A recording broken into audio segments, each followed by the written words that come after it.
Hello friends, வணக்கம் and welcome back to Critics Mon Top 5 Movie Race segmentல ரீசெண்டா Tamil டப்ல தந்தியன் YouTube சேனல்ல release ஆன movies எல்லாம் எப்படி இருக்கு பார்க்கலாமா, ஸ்கிப்பபிளான ஆவரேஜ் மூவியா என்னங்கறத இந்த ஃபுல் ரிவ்யூ பார்த்து தெரிஞ்சுக்கோங்க. நம்மளுக்கு இருக்கக்கூடிய ஃபர்ஸ்ட் மூவி என்னன்னு கேட்டீங்கன்னா என் பெயர் சிவாஜி. 2024ல தமிழ் டப்ல ரீசெண்டா ரிலீஸ் ஆன ஒரு dark comedy thriller drama movie. இந்த மூவில ஆசிஃப் அலி, பிஜு மேனன், நிக்கிலா விமல்னு ஏகப்பட்ட பேர் நடிச்சிருக்காங்க. ஷரனோட ஒன் லைன் ஸ்டோரி என்னன்னு கேட்டீங்கன்னா, கதையில 3 ஹீரோஸ் இருக்காங்க. 3 பேரோட பேருமே சிவாஜின்னு முடியறதுனால வரக்கூடிய ப்ராப்ளம்ஸ் அண்ட் ட்ராஜடி டிராமா என்ன. ஒருத்தர் ரவுடியா இருக்காரு, ஒருத்தர் அரசியல்வாதியோட தம்பியா இருக்காரு, ஒருத்தர் டாக்ஸி டிரைவரா இருக்காரு.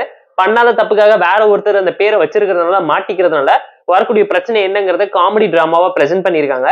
படத்துல கேஸ்டிங் மட்டும்தான் ஒர்க் அவுட் ஆயிருக்கு. அவங்களோட பெர்ஃபார்மன்ஸ் தரமா இருந்துச்சு. அவங்களுக்காக படம் பார்க்கலாங்கிற மாதிரி தான் ஒரு சிம்பிளான காமெடி டிராமாவா பிரசென்ட் பண்ணியிருந்தாங்க. ஸ்டோரி பெருசா எஃபெக்டிவான ஒரு டெம்ப்ளேட்ல இல்லாம போயிடுச்சு.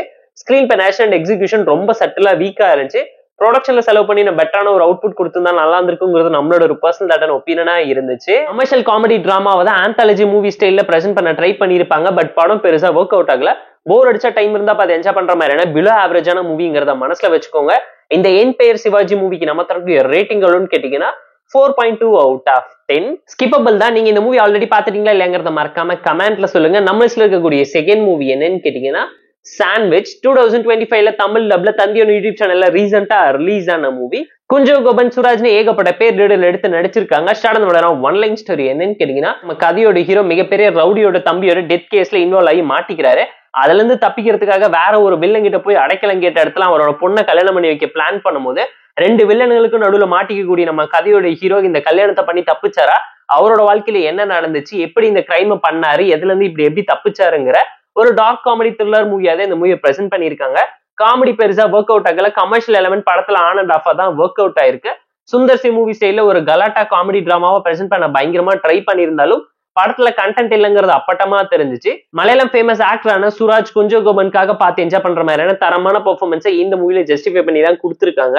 ஸ்டோரி வைஸ் ஒரு நல்ல கண்டென்ட் உள்ள டிராமாவா இருந்தாலும் ஸ்கிரீன் பேவை சீரியல் பாக்குற டோன்ல ஜவ்வா இழுத்து வச்சிட்டாங்க. ரொம்ப பிரெடிக்டபிளா, சிம்பிளா, ஸ்லோபன் த்ரில்லரா தான் இருந்துச்சு. படம் எங்கேயுமே செல்ஃப் எடுக்கல. பிளாட் மட்டும் தான் இன்ட்ரெஸ்டிங்கா இருக்குங்கிறதையும் மனசுல வச்சுக்கோங்க. போர் அடிச்சா டைம் இருந்தா பார்த்து என்ஜாய் பண்ற மாதிரியான பிலோ ஆவரேஜான மூவி தான் இது. இந்த சாண்ட்விச் மூவிக்கு நம்ம தரக்கூடிய ரேட்டிங் எவ்வளவுன்னு கேட்டீங்கன்னா 3.2 out of 10. நம்மளுக்கு இருக்கக்கூடிய தேர்ட் மூவி என்னன்னு கேட்டீங்கன்னா வசந்த காதல். ரீசெண்டா தமிழ் டப்ல தந்தியன் யூடியூப் சேனல்ல ரிலீஸ் ஆன மூவி தான் இது. சிம்பிளான ஒன் லைன் ஸ்டோரி என்னன்னு கேட்டீங்கன்னா, நம்ம கதையோட ஹீரோ ஹீரோயின் லவ் பண்ணிக்கிட்டு இருக்காங்க. அந்த மாதிரி டைம்ல தெரியாதனமா அந்த ஊர்ல இருக்கக்கூடிய மினிஸ்டர் கிட்ட நம்ம கதையோட ஹீரோ பகைச்சுக்கிட்டு ஒரு பிரச்சனையை வளர்த்துறாரு. அதனால அந்த மினிஸ்டருக்கு எம்எல்ஏ பதவி போறதுனால வரக்கூடிய ப்ராப்ளம்ஸ் அண்ட் ட்ராஜடி டிராமா என்ன, அவனை பழி வாங்கணும்னு சொல்லி மினிஸ்டர் களத்துல இறங்கி ஹீரோவை தேடும் போது நடக்கக்கூடிய சம்பவம் அண்ட் கலாட்டாவை தான் ஒரு ரொமான்டிக்கல் காமெடி டிராமா படமா பிரசென்ட் பண்ணிருப்பாங்க. தமிழ் டப்பிங் படத்துல ஒர்க் அவுட் ஆயிருந்துச்சு. பெர்ஃபார்மன்ஸ் அந்த அளவுக்கு ஜஸ்டிஃபைங்காவும் இன்ட்ரெஸ்டிங்காவும் இல்ல. கேஸ்டிங்ல இந்த படத்துல சொதப்பி வச்சிருக்காங்க. மெசேஜுமே பெருசா ஒர்க் அவுட் ஆகல. காதல் காமெடி டிராமா போர்ஷன்ஸ்மே ஆன் அண்ட் ஆஃபா தான் படத்துல ஒர்க் அவுட் ஆயிருக்கு. கன்னட இண்டஸ்ட்ரி ஒரு ரியல் எஃபென்ஜன்ஸ் தான் இன்ஸ்பயர் பண்ணி படமா எடுத்ததுனால ஸ்கிரீன் பெனேஷன் அண்ட் எக்ஸிகியூஷன் அந்த அளவுக்கு கமர்ஷியல் ஃபார்மேட்ல காம்ப்ரமைஸ் பண்ணலங்கிறது அப்பட்டமா தெரிஞ்சிச்சு. லோ வேல்யூ ப்ரொடக்ஷன் உள்ள மூவிங்கிறத இந்த மூவி பார்க்கும்போது உங்களால ஃபீல் பண்ண முடியும். போர் அடிச்சா டைம் இருந்தா பார்த்து என்ஜாய் பண்ற மாதிரியான பிலோ ஆவரேஜான ஒரு ஸ்கிப்பபிளான ரொமான்டிக்கல் ரொட்டீன் காமெடி டிராமா மூவி தான் இந்த வசந்த கால காதல். இந்த மூவிக்கு நம்ம தரக்கூடிய ரேட்டிங் எவ்வளவுன்னு கேட்டீங்கன்னா 3.4 out of 10. நம்மளுக்கு இருக்கக்கூடிய ஃபோர்த் மூவி என்னன்னு கேட்டீங்கன்னா மாஹி. ஒரு ஃபீல் குட் ரொமான்டிக்கல் டிராமா மூவி தான் இது. சிம்பிளான ஒன் லைன் ஸ்டோரி என்னன்னு கேட்டீங்கன்னா, நம்ம கதையோட ஹீரோயின் ஒரு சோசியலிஸ்டா இருக்காங்க. ஊருக்குள்ள இருக்கக்கூடிய குடியாரர்களை திருத்தறதுக்காகவே நம்ம கதையோட ஹீரோயின் என்ன சம்பவம் பண்றாங்க, உங்க வாழ்க்கையில தொடர்ச்சியா நடக்கக்கூடிய டிராமா என்னங்கிறத லைஃப் ஜேர்னியாவும் இன்ட்ரெஸ்டிங்கான பிளாட்டாவும் போர்ட்ரேட் பண்ணி இந்த மூவில ட்ரை பண்ணியிருந்தாலும் female centric version of Charlie movie பாக்குற ஸ்டைல்ல ஒரு பயங்கரமான ஹைப்பை கிரியேட் பண்ணாலும் படத்துல எதுவுமே பெருசா ஒர்க் அவுட் ஆகல. தமிழ் டப்பிங் நீட்டா இருந்துச்சு. பெர்ஃபார்மன்ஸ் அந்த அளவுக்கு ப்ராப்பரா எஃபெக்டிவா மூவில ஒர்க் அவுட் ஆகலங்கிறது இந்த மூவி பார்க்கும்போது உங்களால தெரிஞ்சுக்க முடியும். பிலோ ஆவரேஜான டாக்குமெண்ட்ரி டிராமா ஸ்டைல தான் படத்தை நரேட் பண்ணி எடுத்து வச்சிருந்தாங்க. ஃபீல் குட் ஃபேக்டர்ஸ் மூவில எங்கேயுமே ஒர்க் அவுட் ஆகாம போயிடுச்சு. டெக்னிக்கலாவும் படம் பல இடத்துல அடி வாங்கி இருக்குங்கிறது இந்த மூவி பார்க்கும்போது உங்களால ரியலைஸ் பண்ண முடியும். அண்ட் படத்தையுமே 2 மணி நேரத்துக்கு ஜவ்வா இழுத்து தான் எடுத்து வச்சிருக்காங்க. இன்னும் எஃபெக்டிவா பிரசென்ட் பண்ணி தான் ஒர்க் அவுட் ஆயிருக்குங்கிறது நம்மளோட ஒரு பர்சனல் ஒப்பீனியனா இருந்துச்சு. கமர்ஷியல் காமெடி டிராமா மீட்டருமே படத்துல பெருசா ஒர்க் அவுட் ஆகலங்க. இந்த மாஹி மூவிக்கு நம்ம தரக்கூடிய ரேட்டிங் எவ்வளவுன்னு கேட்டீங்கன்னா 3 out of 10.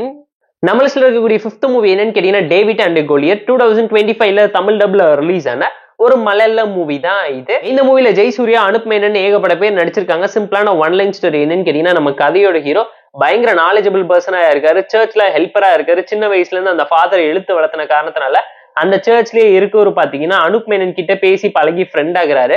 அனுப் மேனன் இவரோட இன்வென்ஷனையும் டெக்னாலஜியும் யூஸ் பண்ணி கமர்ஷியலைஸ் பண்ண ட்ரை பண்றாரு. அந்த மாதிரி டைம்ல ஹீரோ வாழ்க்கையில தொடர்ச்சியா நடக்கக்கூடிய சம்பவம் என்ன, மறப்போம் மன்னிப்போம்ங்கிற கான்செப்ட்ல ஒரு ஃபீல் குட் கமர்ஷியல் காமெடி டிராமாவா தான் இந்த மூவியை பிரசென்ட் பண்ண ட்ரை பண்ணிருக்காங்க. மெசேஜ் படத்துல ஒர்க் அவுட் ஆயிருந்துச்சு, கேஸ்டிங் நல்லா இருந்துச்சு, பெர்ஃபார்மன்ஸ் எஃபெக்டிவா ஒர்க் அவுட் பண்ணிருந்தாங்க. ஜெய்சூர்யா ஜஸ்டிஃபைங்கான பெர்ஃபார்மன்ஸ்ல ஸ்கோர் பண்ணிருக்காருன்னு தான் சொல்லுவேன். தமிழ் டப்பிங் தரமா தான் இருக்கு. பட் படத்தோட ஸ்டோரி அந்த அளவுக்கு எஃபெக்டிவா இம்ப்ரெசிவா இல்ல. மெய் அழகனோட எக்ஸ்டெண்டட் வெர்ஷன்ல பல வருஷத்துக்கு முன்னாடி ஒரு படம் பண்ண டெம்ப்ளேட்ல தான் இந்த படத்தை எடுத்து வச்சிருந்தாலும் ஸ்கிரீன் பெனாஷன் அண்ட் எக்ஸிகியூஷன் இன்னும் பெட்டரா இருந்திருக்கலாம். படத்துல எமோஷன்ஸ் பெருசா ஒர்க் அவுட் ஆகல. கான்செப்ட் நல்லா இருந்தாலும் படத்துல இருக்கக்கூடிய பல சீன்ஸ் இவங்க எலிவேட் பண்ணி எஃபெக்டிவா சொல்லாம விட்டுட்டாங்க. டெக்னிக்கலாவும் படம் வீக்கா தான் இருந்துச்சு. போர் அடிச்ச டைம் இருந்தா பார்த்து என்ஜாய் பண்ற மாதிரியான பிலோ ஆவரேஜான ஒரு மூவி தான் இந்த டேவிட் அண்ட் கோலியத். இந்த மூவிக்கு நம்ம தரக்கூடிய ரேட்டிங் எவ்வளவுன்னு கேட்டீங்கன்னா 3.4 அவுட் ஆஃப் 10. இந்த 5 மூவியுமே யூடியூப்ல தமிழ் வெர்ஷன்ஸோட இருக்கு. ஸ்கிப்பபிளான பிலோ ஆவரேஜான மூவி தான். டைம் பாஸ்க்காக வேணா பார்த்து என்ஜாய் பண்ணுங்க. கண்டென்ட், மெசேஜ், கேஸ்டிங்காக வேணா பார்க்கலாங்கிறது மட்டும் தான் இந்த மூவில பாசிட்டிவ் பாயிண்ட்ஸா அமைஞ்சிருக்கு. இந்த top 5 recently Tamil dubbed movies list உங்களுக்கு பிடிச்சிருந்தா இந்த வீடியோக்கு லைக் பண்ணி, கமெண்ட், ஷேர் பண்ணி, சப்ஸ்கிரைப் பண்ணி சப்போர்ட் பண்ணி. இந்த வீடியோ பிடிக்கலாமா இருக்கா மிஸ்லேக் கமெண்ட் பண்ணுங்க. நம்ம டெலிகிராம் சேனல் லிங்க் டிஸ்கிரிப்ஷன்ல இருக்கு. ஜாயின் பண்ணிக்கோங்க. டெய்லி அப்டேட்ஸ் உங்களுக்கு அந்த tata bye, see you on love you all.